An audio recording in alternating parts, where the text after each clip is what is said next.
علیکم ورحمۃ اللہ وبرکاتہ۔ کیا حال ہے پیارے بچوں؟ اللہ سبحانہ و تعالی آپ کو ایمان اور صحت کی بہترین حالت میں رکھے، آمین۔ آج ہم آپ کے لیے لائے ہیں ایک اور کہانی، اور وہ کہانی ہے ایک بہت ہی عجیب مچھلی کی۔ ایسی مچھلی جو سمندر کے باہر تھی اور اسے کھا چکے تھے، مگر پھر بھی وہ زندہ ہو گئی۔ کیسے؟ سنتے ہیں۔ یہ کہانی اللہ تعالیٰ نے ہمیں سنائی ہے قرآن میں سورہ کہف میں، اور یہ کہانی آدھی تو 15ویں سپارے میں ہے اور آدھی 16ویں سپارے میں، اور یہ کہانی ہے کلیم اللہ کی۔ یاد ہے نا کلیم اللہ کون ہے؟ جو اللہ تعالیٰ سے باتیں کیا کرتے تھے؟ جی، حضرت موسیٰ علیہ السلام۔ کہانی شروع کرتے ہیں۔ ایک دفعہ اللہ تعالیٰ نے حکم دیا حضرت موسیٰ علیہ السلام کو کہ فلاں بندے کے پاس جاؤ جو بہت زیادہ علم رکھتا ہے، اس سے تمہاری ملاقات ایک ایسی جگہ کے قریب ہوگی جہاں دو دریا ایک دوسرے سے ملتے ہیں، اور وہاں تمہاری مچھلی بھی دریا میں چلی جائے گی۔ اس حکم کے مطابق حضرت موسیٰ علیہ السلام نے ایک خادم کو اپنے ساتھ لیا اور چل پڑے۔ ان کے شاگرد تھے جن کا نام تھا یوشع۔ راستے میں انہوں نے یوشع سے کہا کہ میں اپنا سفر ختم نہ کروں گا جب تک دونوں دریاؤں کے ملنے کے مقام تک نہ پہنچ جاؤں، خواہ مجھے مدتوں سفر کرنا پڑے۔ چلتے چلتے ان دریاؤں کے ملنے کی جگہ پر جا پہنچے تو تھوڑی دیر وہاں پر ٹھہر گئے۔ اس وقت انہیں اپنی مچھلی کا خیال نہ رہا جو انہوں نے سفر کرتے وقت یوشع کو دی تھی۔ یہ مچھلی یکایک دریا میں چلی گئی۔ آگے چل کر حضرت موسیٰ علیہ السلام نے اپنے خادم سے فرمایا، لو کھانا تو کھائیں، آج کے تو سفر میں ہم بہت تھک گئے ہیں۔ خادم نے کہا، آپ نے دیکھا یہ کیا ہوا؟ جب ہم دریا کے کنارے اس چٹان پر ٹہرے ہوئے تھے تو اس وقت مجھے مچھلی کا خیال نہ رہا، اور وہ عجیب طریقے سے نکل کر دریا میں چلی گئی، مگر شیطان نے مجھے بلا دیا اور یہ ذکر آپ سے کرنا مجھے یاد نہ رہا۔ حضرت موسیٰ علیہ السلام نے فرمایا، اسی جگہ کی تو ہمیں تلاش تھی۔ دونوں وہاں سے الٹے پاؤں پھرے اور جہاں پہلے ٹھہرے تھے وہیں پہنچ گئے۔ اور ایک عجیب بات یہ تھی کہ وہ مچھلی جو پانی میں چلی گئی تھی وہ مردہ بھی تھی اور ان لوگوں نے وہ کھائی ہوئی بھی تھی۔ آدھی کھائی ہوئی مچھلی زندہ ہو کر پانی میں چلی گئی۔ ہے نا مزے کی بات؟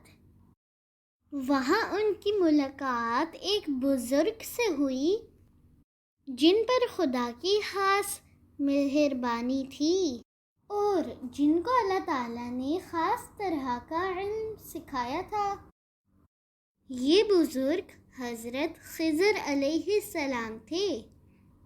حضرت موسیٰ علیہ السلام نے ان سے کہا، اگر آپ کے پاس اس خاص علم سے جو اللہ نے آپ کو سکھایا ہے اور جو آپ کے پاس موجود ہے، آپ مجھے بھی کچھ سکھائیں تو میں آپ کے ساتھ رہوں۔ حضرت خضر نے جواب دیا، آپ میرے ساتھ صبر نہیں کر سکتے، اور جس چیز کا آپ کو علم نہ ہو اس پر آپ صبر کر بھی کیسے سکتے ہیں؟ یعنی کہ میں اگر ایسا کچھ کام کروں جس کا آپ کو علم نہیں ہوگا اور آپ مجھ سے پوچھیں گے یہ کیوں ہوا، یہ کیسے ہوا، یہ کب ہوا؟ تو پھر میرے ساتھ رہنا مشکل ہوگا۔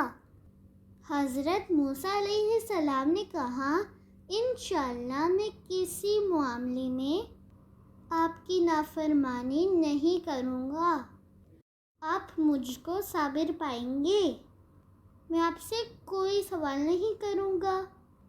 حضرت خضر علیہ السلام نے کہا، اچھا اگر آپ میرے ساتھ رہنا ہی چاہتے ہیں تو جب تک میں خود آپ سے کوئی بات بیان نہ کروں آپ مجھ سے اس کے بارے میں کچھ نہیں پوچھیں گے۔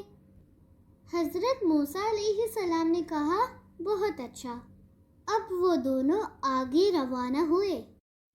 راستے میں پڑتا تھا دریا۔ جب دریا پار کرنے کے لیے دونوں ایک کشتی میں سوار ہوئے تو حضرت خضر نے کشتی کا ایک تختہ توڑ کر اس میں سوراخ کر دیا۔ حضرت موسیٰ نے کہا، ارے رے، آپ نے کشتی میں سوراخ کر دیا تاکہ اس میں سوار سب لوگوں کو ڈبو دیں، اور یہ لوگ تو اچھے ہیں، یہ ہمیں دوسرے کنارے تک پہنچا رہے ہیں، یہ تو آپ نے بڑی خطرناک بات کی۔ حضرت خضر نے کہا، میں نے آپ سے کہا نا کہ آپ سے میری باتوں پر صبر نہیں ہو سکے گا۔ حضرت موسیٰ نے کہا، مجھ سے بھول ہو گئی، اسے معاف کر دیجیے اور میرے معاملے میں زیادہ سختی نہ کیجیے۔ پھر دونوں آگے بڑھے تو راستے میں ایک لڑکا ملا، بہت ہی پیارا سا۔ حضرت خضر علیہ السلام نے اس کو پکڑ کر قتل کر دیا۔ یہ دیکھ کر حضرت موسیٰ علیہ السلام بولے، آپ نے ایک بے گناہ لڑکے کو مار ڈالا حالانکہ اس نے کسی کا خون نہ کیا تھا، یہ تو آپ نے بہت ہی برا کام کیا۔ حضرت خضر علیہ السلام نے کہا، میں نے نہیں کہا تھا کہ آپ میرے ساتھ صبر نہیں کر سکیں گے۔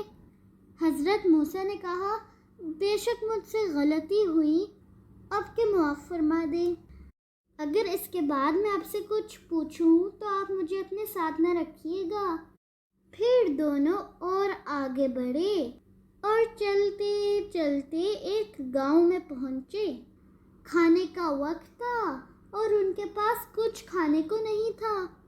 گاؤں والوں سے کھانا مانگا تو انہوں نے کھانا دینے سے انکار ہی کر دیا۔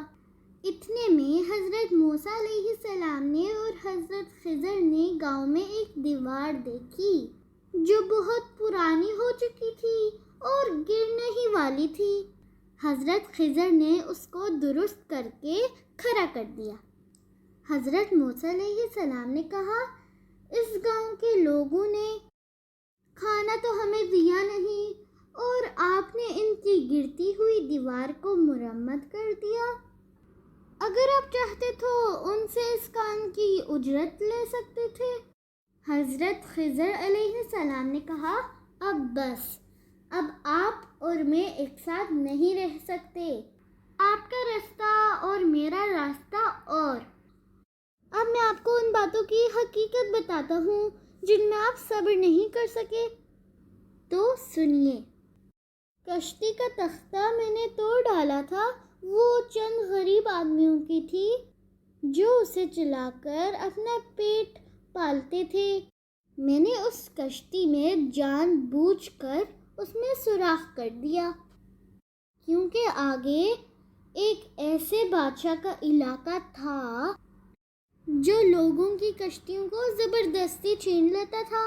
وہ سوراخ والی کشتی کو بیکار سمجھ کر چھوڑ دیتا، جبکہ وہ لوگ اس کشتی کو مرمت کر کے پھر استعمال میں لے آتے، اور وہ جو لڑکا تھا اس کے ماں باپ دونوں مومن تھے۔ اگر وہ لڑکا بڑا ہو جاتا تو وہ اپنی نافرمانی اور کفر سے ان کو بہت تنگ کرتا، اس لیے میں نے اس کو مار ڈالا۔ مجھے خدا کے ہاں سے امید ہے کہ وہ اس کے بدلے میں اس کے والدین کو نیک اور فرما بردار لڑکا دے گا جو ان کی خدمت کرنے والا ہوگا۔ اور اس دیوار کا معاملہ وہ یہ ہے کہ وہ 2 یا 3 لڑکوں کی ہے جو اس گاؤں میں رہتے ہیں۔ اس دیوار کے نیچے ان بچوں کے لیے ایک خزانہ دبا ہوا ہے۔ ان کا باپ ایک نہایت نیک آدمی تھا، تو خدا نے چاہا کہ دونوں لڑکے جوان ہوں اور دیوار کے نیچے سے اپنا خزانہ نکال لیں، اس لیے میں نے اس کو کھڑا کر دیا۔ اگر دیوار گر جاتی تو اس خزانے کے ضائع ہونے کا خطرہ تھا۔ یہ باتیں حضرت موسیٰ علیہ السلام کو بتا کر حضرت خضر علیہ السلام نے فرمایا کہ میں نے جو کچھ کیا صرف خدا کے حکم سے کیا، اپنے اختیار سے کچھ نہیں کیا۔ اللہ تعالیٰ نے مجھے ان باتوں کا حکم دیا تھا، لیکن آپ ان پر صبر نہ کر سکے۔ اب حضرت موسیٰ علیہ السلام کو معلوم ہوا کہ اللہ تعالیٰ کا علم کتنا زیادہ ہے کہ اللہ تعالیٰ پورے کا پورا علم کسی ایک شخص کو نہیں دیتا۔ سورہ کہف میں اللہ تعالیٰ نے یہ قصہ ہمیں اس لیے سنایا ہے تاکہ ہمیں بھی پتہ چلے کہ جو بھی کوئی کام ہوتا ہے اس میں اللہ تعالیٰ کی کوئی نہ کوئی مصلحت ہوتی ہے۔ جن لوگوں کی کشتی ٹوٹی وہ بھی بہت ناراض ہوئے ہوں گے کہ ہماری کشتی کس نے خراب کر دی، مگر انہیں یہ نہیں پتہ تھا کہ کشتی کا خراب ہونا ان کے لیے فائدہ مند تھا، ورنہ بادشاہ ان سے کشتی لے دیتا اور وہ کماتے کیسے۔ اسی طرح جب اس لڑکے کو قتل کیا تو اس کے اماں ابا بڑے پریشان ہوئے ہوں گے کہ ان کا بیٹا کیسے مر گیا، مگر انہیں یہ نہیں پتہ تھا نا کہ اگر ان کا بیٹا بڑا ہوتا اور ان کی نافرمانی کرتا، ان کو تنگ کرتا، تو وہ کہتے اللہ تعالیٰ آپ نے ہمیں ایسا بیٹا کیوں دیا ہے۔